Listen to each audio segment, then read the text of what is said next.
quand Éléonore Marchand a pris mes mains. Elle ne les a pas simplement serrées, elle les a prises dans les siennes.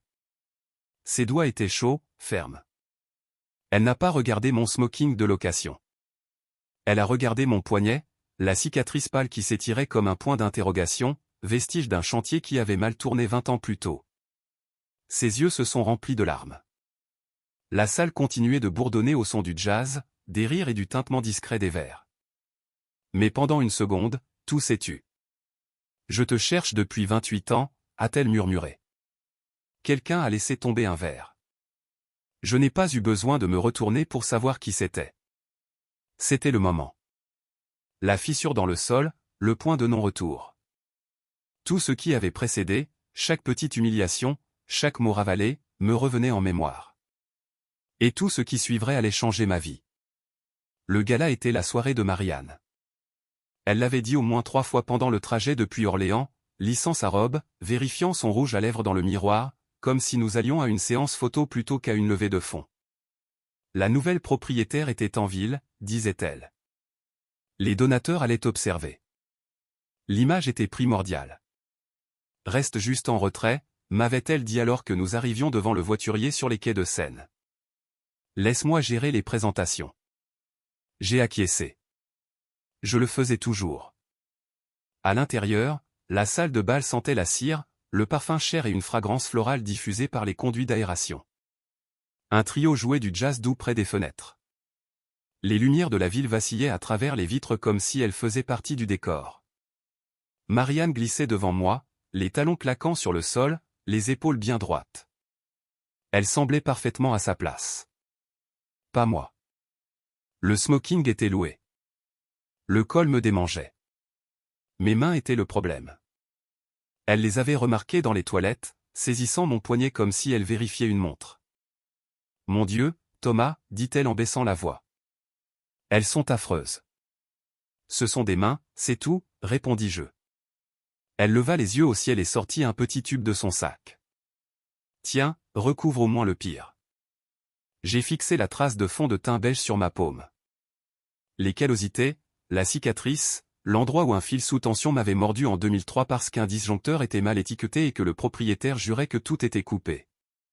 Ça, c'est le travail, dis-je. Et ça, c'est la réussite, répliqua TL en désignant la salle de bal. S'il te plaît, ne rends pas les choses plus difficiles qu'elles ne le sont déjà. J'ai rincé le produit dans le lavabo, le regardant tourbillonner et disparaître comme s'il n'avait aucune importance, comme si je n'en avais pas.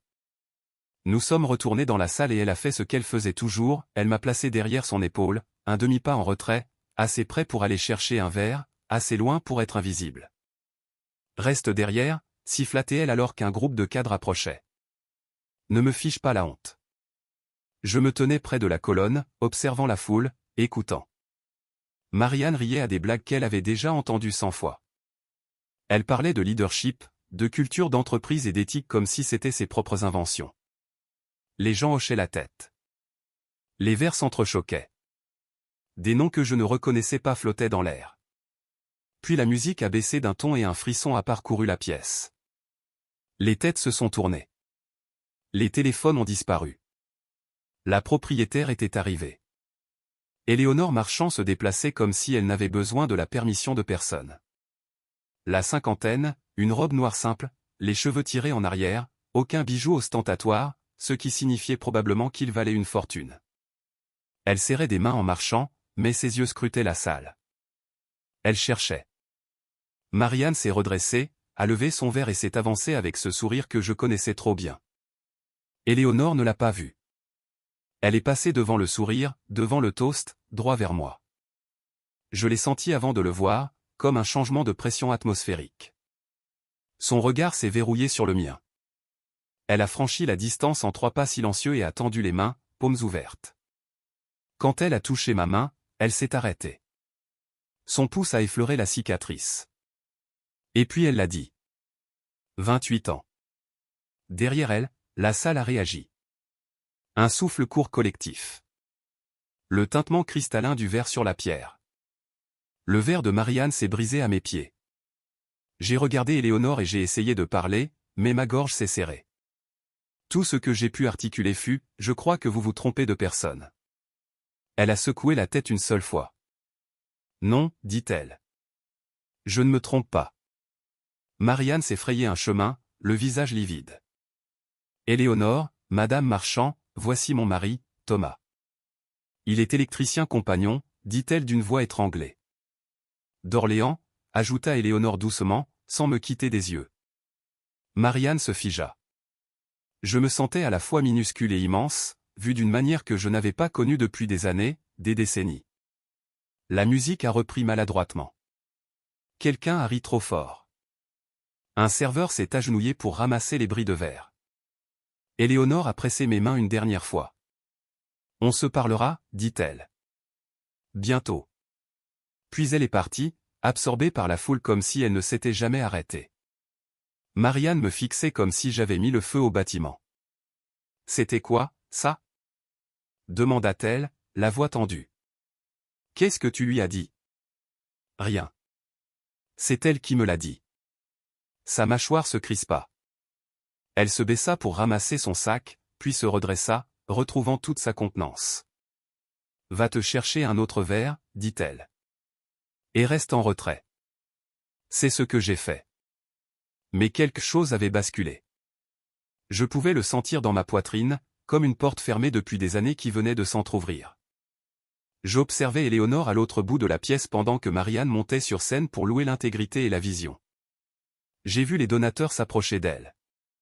J'ai vu des gens me jeter des regards, curieux désormais. Et pour la première fois depuis longtemps, je me suis demandé si j'étais resté à l'arrière parce que c'était ma place ou parce qu'on me l'avait ordonné. Je ne savais pas pourquoi Éléonore me cherchait. Je ne savais pas ce qu'elle savait. Mais je savais une chose, ma vie n'était plus petite. Je n'ai pas dormi cette nuit-là. Marianne gisait à côté de moi, raide comme un piquet, me tournant le dos. La chambre d'hôtel était silencieuse, à l'exception du bourdonnement du trafic parisien et d'une sirène occasionnelle ricochant sur la Seine. Je fixais le plafond, revoyant le visage d'Éléonore encore et encore, la façon dont ses yeux étaient allés directement vers mes mains, la certitude dans sa voix quand elle avait prononcé mon nom. 28 ans. Au matin, Marianne était déjà habillée. Elle se tenait à la fenêtre, son téléphone collé à l'oreille, murmurant de petites phrases tranchantes. Quand elle a remarqué que je l'observais, elle a tourné le dos. Sur le trajet du retour vers Orléans, elle n'en a pas reparlé. Moi non plus. Le silence s'est installé entre nous comme un troisième passager. Il s'est brisé 2 jours plus tard. J'étais à la table de la cuisine avec une tasse de café, parcourant le journal local quand mon téléphone a vibré. Numéro inconnu, indicatif de Paris. Thomas Girard? Demanda une femme quand je décrochai. Oui. C'est Éléonore Marchand. J'ai fermé les yeux. Nous nous sommes retrouvés dans une petite brasserie juste à la sortie de la ville, le genre d'endroit avec des banquettes en moleskine et une cloche sur la porte qui tinte encore quand on entre. Éléonore était déjà là, assise le dos à la fenêtre, les mains serrées autour d'une tasse ébréchée. Pas d'entourage, pas d'assistant, juste elle. Tu bois toujours ton café noir, dit-elle alors que je glissais sur la banquette. Je n'ai jamais arrêté, répondis-je. Elle sourit, une légère courbe au coin des lèvres, et pendant une seconde, je l'ai revue plus jeune, ses cheveux au vent, riant dans les gradins avec un carton de frites en équilibre sur les genoux.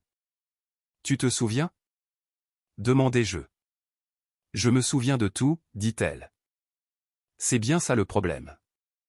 Elle me raconta qu'elle était revenue en ville il y a des années. Elle était passée devant l'ancien terrain de foot de la banlieue. Le grillage était rouillé, l'herbe du terrain était pelée par endroits.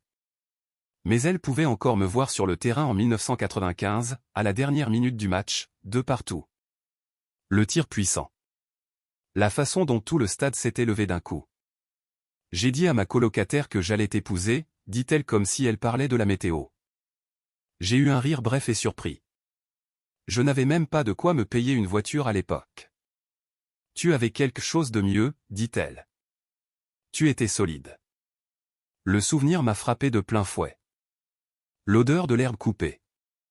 Le goût de la poussière. La voix de mon père dans les tribunes avant qu'il ne tombe malade. Je lui ai raconté pourquoi j'avais quitté le sport, l'enterrement, les factures, le boulot à l'usine qui s'était transformé en apprentissage, puis ma carte de compagnon électricien. Je t'ai écrit, dit-elle doucement. Après mon déménagement, j'ai appelé.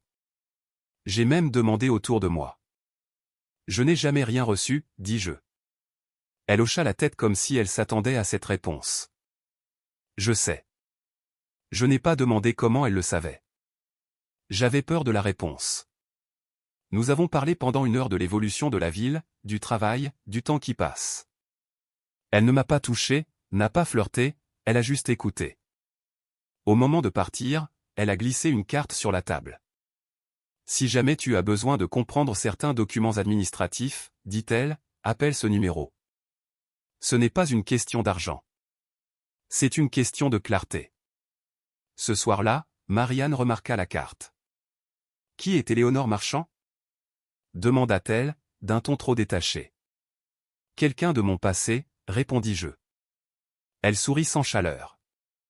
C'est drôle comme le passé refait surface pile quand l'avenir est en jeu. Je n'ai pas répondu. Je suis allé me coucher en pensant à des lettres qui n'étaient jamais arrivées et à une vie qui aurait pu être. Et puis j'ai pensé à mon compte de retraite parce que, pour la première fois, j'ai réalisé que je ne me souvenais pas du dernier relevé que j'avais vu. Je ne cherchais pas les ennuis. Les ennuis sont venus me chercher sous la forme d'une enveloppe manquante. Chaque trimestre, comme une horloge, il y avait un épais relevé qui m'attendait dans la boîte aux lettres quand je rentrais du travail. Mon épargne salariale, le récapitulatif de ma pension, des trucs ennuyeux mais rassurants, la preuve que 35 ans de réveil aux aurores et de câbles électriques se transformaient en quelque chose de solide. Cette enveloppe n'était plus apparue depuis un moment. Au début, je m'étais dit que tout était numérique maintenant. Marianne l'avait dit plus d'une fois, le dématérialiser, c'est plus propre, Thomas. Mais l'idée ne me quittait pas. Elle restait dans un coin de mon esprit pendant que je serrais des cosses et étiquetais des panneaux, pendant que je buvais mon café à la pause, pendant que je passais devant l'ancienne maison des compagnons. Ce soir-là, Marianne était au téléphone quand je suis entré. Je sais, disait-elle en riant doucement. Il ne comprend rien aux chiffres. Je m'en occupe. Elle tourna le dos quand elle me vit. Quelque chose dans ma poitrine se glaça. Plus tard, après qu'elle soit montée à l'étage, j'ai ouvert le tiroir du bureau où nous gardions les déclarations d'impôts et les garanties. Les dossiers étaient là, bien rangés, mais le classeur bleu de la retraite avait disparu. J'ai vérifié le meuble de classement, le placard du couloir, l'étagère du garage. Rien. Marie? Appelai-je. Elle descendit lentement, prudente. Quoi? Où est le classeur de la retraite? Elle fronça les sourcils comme si j'avais posé une question stupide. Pourquoi as-tu besoin de ça? Je veux juste y jeter un œil. Elle fit un geste de la main. C'est tout en ligne maintenant. Tu n'as pas besoin de t'en soucier. Si, dis-je. Je l'ai toujours consulté. Ses yeux se durcirent une fraction de seconde avant de se lisser. Thomas, tu es fatigué. Tu es distrait depuis ce gars-là. Laisse-moi gérer ça. Ce mot encore. Gérer. Je n'ai pas insisté. Je suis allé me coucher et j'ai fixé le plafond comme je l'avais fait à Paris, écoutant la maison craquer autour de nous. Le lendemain matin, je me suis arrêté à la banque pendant ma pause déjeuner. La femme au guichet me connaissait. Nous étions dans le même lycée, bien qu'elle soit un an derrière moi. Elle tapa sur son clavier pendant 1 minute, fronça les sourcils, puis leva les yeux. Votre adresse postale a été modifiée, dit-elle. Quand? Il y a environ 6 mois. Pour aller où? Elle hésita. Une boîte postale en ville. J'ai senti mon estomac se nouer. Qui a autorisé ça? Elle jeta un œil à l'écran. Votre femme. Une procuration générale. Je la fixai. Je n'ai jamais signé de procuration. Elle se mordit la lèvre. Elle est dans le dossier, Thomas. Je suis retourné à l'atelier, les mains tremblantes sur le volant. Chaque feu rouge semblait durer une éternité. Le soir même, j'ai demandé à Marianne de s'asseoir. Je suis allé à la banque, dis-je. Son sourire n'atteignit pas ses yeux. Pourquoi aurais-tu fait ça? Ils disent que tu as changé l'adresse postale et que tu as une procuration. Elle soupira comme si j'étais un enfant qui interrompait son travail. C'était juste plus simple comme ça. Tu oublies des choses. Je n'oublie pas mon propre nom. Ne sois pas dramatique. J'ai demandé à voir les documents. Elle apporta un dossier du tiroir de la cuisine et le fit glisser sur la table. C'était épais, des onglets, des signatures, des dates. Mon nom était dessus. Tu vois, dit-elle doucement. Tu as signé. J'ai regardé la signature. C'était la mienne, ou presque. Je me suis souvenu du jour où elle m'avait tendu une pile de formulaires après le dîner en disant que c'était des mises à jour pour les assurances. J'avais signé là où elle me montrait. Tu avais dit que c'était une formalité de routine, dis-je. Ça l'était, répliqua TL. Tu analyses trop les choses. J'ai tourné les pages. Changement de bénéficiaire, livraison numérique, un formulaire de consentement du conjoint dont je n'avais aucun souvenir. Ma tête commença à marteler. Thomas, dit-elle en baissant la voix. Tu t'embrouilles. Ça arrive. Ce mot, embrouillé, me frappa plus fort que tout le reste. J'ai repoussé le dossier. J'ai besoin de temps. Elle hocha la tête, déjà debout. Bien sûr. Fais-moi confiance, c'est tout. Cette nuit-là, j'ai appelé le numéro sur la carte d'Éléonore. L'expert comptable judiciaire qu'elle m'avait recommandé me rencontra dans un café près du centre commercial, un bloc-notes entre nous et un pot de café brûlé sur la table. Il parlait simplement, m'expliquant comment les comptes pouvaient être détournés, comment fonctionnait la livraison dématérialisée, à quel point il était facile de déplacer des choses sans donner l'alerte si l'un des conjoints contrôlait le flux d'informations. Vous n'êtes pas fou, dit-il. Et vous n'êtes pas seul. Sur le trajet du retour, je me suis garé sur le parking d'une épicerie et je suis resté assis là, les mains sur le volant. J'ai repensé à la façon dont Marianne avait ri au téléphone, à la façon dont elle disait aux gens que je ne comprenais pas les chiffres, à la façon dont elle m'avait fait me sentir petit pendant des années. J'aurais pu exploser. J'aurais pu hurler, jeter le dossier à travers la pièce, exiger des réponses. Au lieu de cela, j'ai fait ce que mon père m'avait appris après un match perdu par colère en 95. J'ai ralenti. J'ai tout noté, les dates, les mots, les changements. Et pour la première fois, je ne suis pas resté en retrait. Marianne est devenue plus méfiante dès qu'elle a réalisé que j'étais devenu curieux. Ce n'était pas une confession totale ou une dispute à grands cris. C'était plus subtil que ça, comme un bon voleur qui ne déclenche pas l'alarme, mais change simplement le code et sourit pendant que vous secouez la poignée. 2 jours après avoir posé des questions sur la banque, je suis rentré et j'ai trouvé les tiroirs du bureau réorganisés. Pas en désordre, c'était pire, impeccable, vide de tout ce qui pouvait être utile. Le meuble de classement dans le couloir avait une nouvelle serrure. Un modèle bon marché acheté en magasin de bricolage. C'est quoi ça? Demandai-je en le désignant. Marianne ne leva pas les yeux de son ordinateur portable. Ma vie privée. C'est mes affaires aussi. Elle cliqua sur sa souris comme si elle ne m'avait pas entendu. Tes affaires sont dans le garage. Je suis allé au garage et j'ai ouvert le vieux bac en plastique. Il y avait des ampoules, de l'adhésif, un sac de décoration de Noël et un annuaire de la paroisse datant de 2012. Pas de classeur de retraite. Ce soir-là, elle était assise sur le canapé, feuilletant un magazine comme si tout était normal. Thomas, dit-elle sans lever les yeux. J'ai parlé au service juridique des RH aujourd'hui. Mon estomac se serra. À quel sujet? À ton sujet, dit-elle en rencontrant enfin mon regard. Tu agis bizarrement depuis le gala. J'ai laissé passer un silence. Le culot de cette femme. Sa capacité à tordre la réalité jusqu'à ce que ce soit moi le problème. J'ai demandé où étaient passés nos relevés de retraite, dis-je. Et j'ai répondu, dit-elle. Dématérialisé, plus propre, moins d'encombrement. Je ne suis pas un encombrement, dis-je. Elle posa son magazine avec soin. Est-ce que tu veux garder ta couverture santé, Thomas? J'ai cligné des yeux. De quoi tu parles?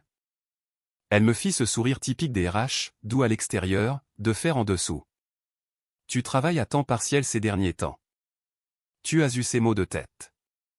Si tu commences à m'accuser de choses, ça va créer de l'instabilité. Instabilité. Je répétais le mot, en savourant l'amertume. C'est juste la réalité, dit-elle. À notre âge, on ne peut pas se permettre d'erreur. Tu ne comprends pas comment fonctionnent ces avantages sociaux. Voilà, c'était revenu. Cette phrase qu'elle utilisait comme un marteau. Tu ne comprends pas. Je voulais hurler. Je voulais lui dire que j'avais câblé la moitié du parc industriel sud de la ville et que je n'avais jamais confondu une phase et un autre. Mais ce n'était pas de l'électricité. C'était personnel. C'était quelqu'un qui essayait de me faire douter de ma propre raison. Alors, j'ai fait la seule chose qu'elle n'attendait pas. J'ai hoché la tête. D'accord, dis-je calmement. Montre-moi. Ses yeux se plissèrent. Te montrer quoi? Les comptes, dis-je. Connecte-toi, maintenant. Elle hésita juste assez longtemps pour me confirmer qu'elle n'avait pas l'habitude d'être défiée. Puis elle prit son ordinateur et le tourna vers moi, ses doigts volant sur les touches. Tu vas juste être dépassé, dit-elle. Je vais essayer, répondis-je. Elle se connecta rapidement, comme un magicien entraîné. L'écran flasha. Des chiffres apparurent. Elle fit défiler l'écran rapidement, trop rapidement, puis referma brusquement l'ordinateur. Tu vois, dit-elle. Tout va bien. Ça, ce n'est pas me montrer, dis-je. Si, ça l'est. Trancha-t-elle, avant d'adoucir le ton. Thomas, tu ne réfléchis pas clairement. Je la fixais, cette femme que j'avais défendue lors des enterrements, des fêtes et des réunions de parents d'élèves. Cette femme qui posait autrefois sa tête sur mon épaule au cinéma en plein air quand nous rions encore ensemble. Je réfléchis plus clairement que je ne l'ai fait depuis des années, dis-je. Je montai à l'étage et fermai la porte de la chambre. Mes mains tremblaient, mais pas de peur, d'effort pour ne pas exploser. Le lendemain, après le travail, je suis allé à la bibliothèque municipale d'Orléans. Cela aurait semblé drôle à mon moi plus jeune. Moi, le gars qui préférait remonter un moteur plutôt que de réinitialiser un mot de passe, assis devant un ordinateur public avec mes lunettes de lecture sur le nez, comme si j'étais soudain devenu mon père. Mais je l'ai fait. J'ai sorti mon téléphone et j'ai rappelé l'expert comptable. D'accord, dis-je. Parlez-moi comme si j'avais 5 ans. Il rit. C'est la moitié de mon boulot. Il m'expliqua tout lentement. Récupération de mai, question de sécurité, authentification à 2 facteurs. J'ai tâtonné sur le clavier de la bibliothèque comme s'il était couvert de graisse. Mes doigts frappaient les mauvaises touches. Je marmonnais entre mes dents, récoltant un regard noir d'une jeune bibliothécaire comme si j'avais insulté son chat. Après 40 minutes, j'ai enfin réussi à accéder à une vieille adresse email. Marianne ne savait pas que j'avais encore accès à celle que j'utilisais à l'époque où le programme d'apprentissage des compagnons nous obligeait à faire des modules en ligne. Et c'était là. Des notifications, des changements de compte, des mises à jour d'adresse, une confirmation de changement de bénéficiaire que je n'avais jamais vue parce qu'elle avait été envoyée à la nouvelle boîte de réception numérique que Marianne contrôlait. Ma gorge devint sèche. J'ai tout imprimé, page par page. L'imprimante de la bibliothèque couinait comme si elle me détestait, mais elle crachait les preuves. En sortant, je me suis arrêté dans un bistrot et j'ai rencontré l'avocat qu'Éléonore m'avait recommandé. Il avait la soixantaine, portait un costume simple et parlait comme un homme qui avait passé des décennies à regarder les gens mentir sous les projecteurs. Vous n'avez pas besoin de crier, me dit-il en tapotant la pile de papier. Vous avez juste besoin d'être précis. Je n'essaie pas de la ruiner, dis-je. Il leva les yeux. Alors vous avez déjà une longueur d'avance sur elle. Ce week-end-là, Marianne organisait un brunch pour des donateurs chez nous. Elle ne m'avait pas demandé mon avis, elle m'en avait informé. Reste juste à l'étage, dit-elle, disposant des fleurs dans un vase comme si elle passait une audition pour un magazine de décoration. Nous discutons d'initiatives de leadership. J'ai failli rire. Le leadership dans ma propre maison. J'avais prévu d'éviter la réception pour continuer à rassembler des preuves discrètement, mais j'ai entendu une des femmes de donateurs dire dans l'entrée, « Marianne, ta maison est tellement organisée, comme une exposition. Organisée comme un musée, comme si j'étais une pièce poussiéreuse dans l'arrière-boutique. » Quelque chose en moi se brisa, pas en rage, mais en résolution. Je suis descendu, pas en smoking cette fois, mais avec mes bottes de travail, mon vieux jean et une chemise simple que j'avais repassée moi-même. Les yeux de Marianne s'écarquillèrent comme si j'étais entré nu. « Thomas, siffla-t-elle, les dents serrées. Qu'est-ce que tu fais ? Je vis ici, dis-je. Quelques personnes se tournèrent. L'un des donateurs, un homme aux cheveux gris en blazer, regarda mes bottes et sourit d'un air approbateur. « Ce sont des Red Wings ?» demanda-t-il. « Ouais, répondis-je. » Il hocha la tête. « De bonnes bottes. Mon père a porté les mêmes toute sa vie. » Le sourire de Marianne se figea. Pendant une seconde, je n'étais pas invisible. Ce soir-là, après le départ de tout le monde, Marianne me coinça dans la cuisine. « Tu m'as fait honte, dit-elle, la voix tremblante de colère. Je m'appuyai contre le comptoir et la regardai calmement. « Toi, tu me fais honte depuis des années. » Son visage devint rouge vif. « Tu te crois malin maintenant parce qu'une milliardaire t'a parlé à un gala ?» Je n'ai pas répondu. Je ne lui ai rien donné qu'elle puisse déformer. Au lieu de cela, je suis allé au garage et j'ai ouvert un carton que je n'avais pas touché depuis longtemps. De vieilles coupures de journaux sur le foot, une photo d'équipe délavée et une cassette audio étiquetée de l'écriture d'Éléonore, été 95. Je me suis assis sur l'établi et je l'ai tenu longtemps. Pas parce que je voulais retourner dans le passé, mais parce que ça me rappelait que j'avais été un homme qui se tenait sur le terrain et qui ne flanchait pas. Le lendemain matin, j'ai reçu un message d'Éléonore. Pas de cœur, pas de mots doux, juste une heure et un lieu. Un café près du centre-ville d'Orléans. Calme, neutre. Quand nous nous sommes vus, elle semblait fatiguée d'une manière que l'argent ne peut pas guérir. Je n'ai pas grandi dans ce milieu, dit-elle en regardant autour d'elle comme si elle n'arrivait toujours pas à croire qu'elle possédait des entreprises. Mon premier appartement avait une fuite au plafond. J'ai appris à garder mes reçus parce que personne d'autre n'allait me protéger. Elle fit glisser un dossier sur la table. Ce n'était pas de l'argent. C'était un accès, des copies de politique d'entreprise, un aperçu des procédures de conformité, les bons canaux pour soumettre des preuves sans être écrasé par les amis de Marianne au RH. Ton histoire a besoin de lumière, dit-elle. Pas de drame, juste de la lumière. J'ai dégluti difficilement. Elle va s'en prendre à moi. Éléonore hocha la tête une fois. Alors nous allons faire ça correctement. Je suis sorti avec le dossier sous le bras, sentant son poids comme celui d'une ceinture à outils. Marianne pensait avoir verrouillé le meuble. Elle n'avait pas réalisé que j'avais appris à lire le câblage derrière le mur.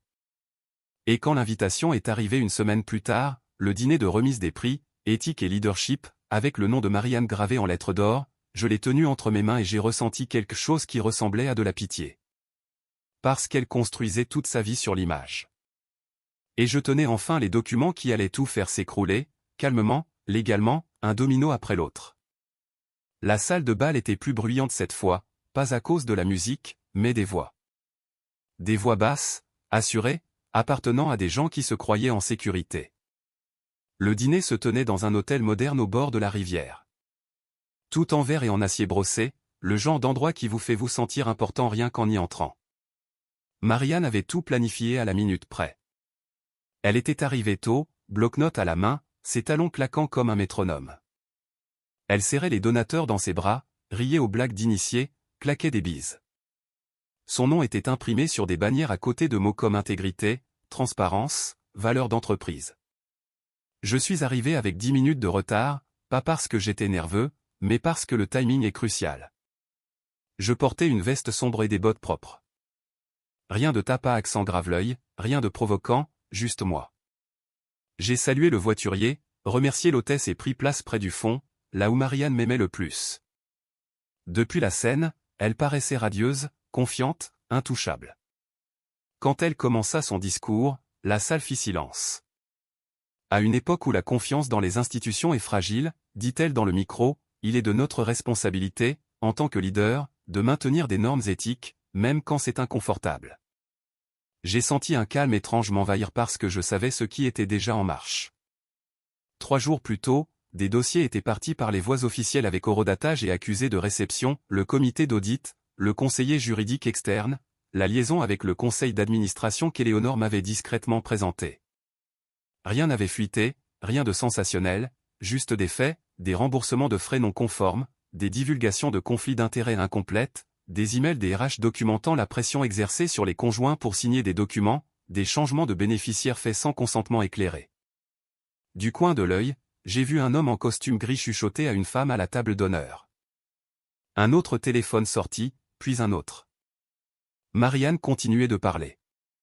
Sa voix vacilla un tout petit peu. Parce que la dignité au travail n'est pas seulement un slogan. Une main se leva à l'avant. Marianne, dit un membre du conseil d'administration en se levant, pouvons-nous faire une pause? L'atmosphère changea. Les chaises grincèrent. Quelqu'un se racla la gorge. Marianne sourit, crispée. Bien sûr. Il ne se rassit pas. Il y a des questions, dit-il prudemment, qui doivent être abordées avant que nous continuions.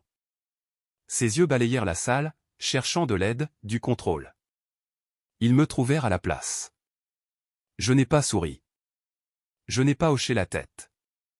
Je me suis juste levé. Le son voyagea, le tissu contre la chaise, le bruit de mes bottes sur le tapis. Les têtes se tournèrent. C'est qui, lui? Chuchota quelqu'un. Le visage de Marianne devint pâle. C'est tout à fait inapproprié, dit-elle, sa voix soudainement aiguë. C'est mon mari. Il est embrouillé.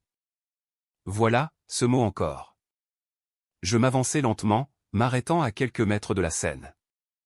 Je sentais mon cœur battre dans mes oreilles, mais mes mains étaient fermes. Plus fermes qu'elles ne l'avaient été depuis des années. Je ne suis pas embrouillé, dis-je. Je n'ai pas élevé la voix. Je n'en avais pas besoin. Je suis informé. Un murmure parcourut la foule.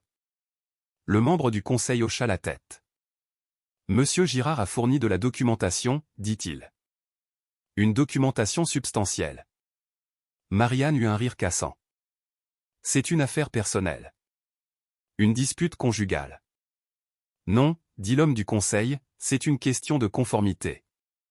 Le projecteur derrière elle s'alluma. Des en-têtes de mai, des dates, des extraits de règlement. Marianne tourna les yeux, ses lèvres s'ouvrant sans émettre de son. Elle s'agrippa au pupitre comme s'il pouvait la soutenir. Vous ne comprenez pas, dit-elle, la voix brisée. C'est sorti de son contexte. J'ai fait un pas de plus. Je suis resté à l'arrière assez longtemps pour tout voir, Marianne, dis-je. Le silence tomba, lourd. Elle me regarda alors, non pas avec colère, ni même avec peur, mais avec quelque chose proche de l'incrédulité, comme si elle avait construit tout son univers sur l'hypothèse que je ne me redresserais jamais. Sa main trembla. Le verre d'eau posé sur le pupitre bascula, roula et se brisa sur la scène. Personne ne fit un geste pour l'aider. Le membre du conseil remercia les participants pour leur patience et annonça une suspension temporaire en attendant l'examen du dossier. Les donateurs évitaient son regard. Quelques-uns me regardèrent avec quelque chose qui ressemblait à du respect. Marianne fut escortée hors de la scène, ses talons claquant de manière irrégulière pour la première fois. Je n'ai pas suivi. Je suis resté là jusqu'à ce que la salle recommence à bruisser, cette fois avec une énergie différente. Des questions. Des vrais. Quand je suis enfin sorti, l'air de la nuit était frais et pur. Je me suis tenu près de la rivière et j'ai respiré. Éléonore m'a rejoint un instant plus tard. Elle ne m'a pas touché. Tu l'as fait, dit-elle. On l'a fait correctement, répondis-je. Elle acquiesça. À l'intérieur, les dominos continuaient de tomber, mais dehors, sous les lumières de la ville, je ressentais quelque chose que je n'avais pas ressenti depuis cet été 95. De la solidité. J'ai déménagé la semaine suivante. Pas dans l'urgence, pas au milieu de la nuit. J'ai emballé ce qui était à moi, mes outils, mes vêtements, un carton de vieilles photos, la cassette de 95, et j'ai laissé le reste exactement là où il était. Que la maison ait l'air, organisée, sans moi. L'avocat s'est occupé du reste. Grâce aux preuves, parce que tout avait été fait discrètement et correctement, le divorce ne s'est pas transformé en cirque. Les changements de bénéficiaires ont été annulés. Les comptes de retraite ont été corrigés. La procuration a été révoquée. Ce n'était pas le jackpot. C'était la justice. Et après des années à s'entendre dire qu'on ne comprenait rien aux chiffres, la justice ressemblait à une victoire. Marianne a perdu son travail avant même la fin de l'enquête. Les directeurs des RH ne survivent pas aux violations d'éthique, surtout quand elles sont publiques. J'ai entendu dire en ville, parce qu'à Orléans on finit toujours par tout savoir, qu'elle explorait de nouvelles opportunités. C'était la phrase qu'elle aimait utiliser pour les autres. Je n'ai pas jubilé. Je n'ai pas appelé. Je n'ai pas cherché à savoir. La vengeance, j'ai appris que ce n'est pas bruyant quand c'est bien fait. C'est juste définitif. Les jours de calme ont été plus difficiles. Il y avait des matins où je me réveillais seul dans un petit appartement près du centre et où je sentais le poids de tout cela s'installer dans ma poitrine. 30 ans, c'est long pour réaliser qu'on s'est laissé rétrécir. Certaines nuits, je restais éveillé à fixer un plafond qui n'était pas le mien, me demandant comment j'avais pu rater tout ça.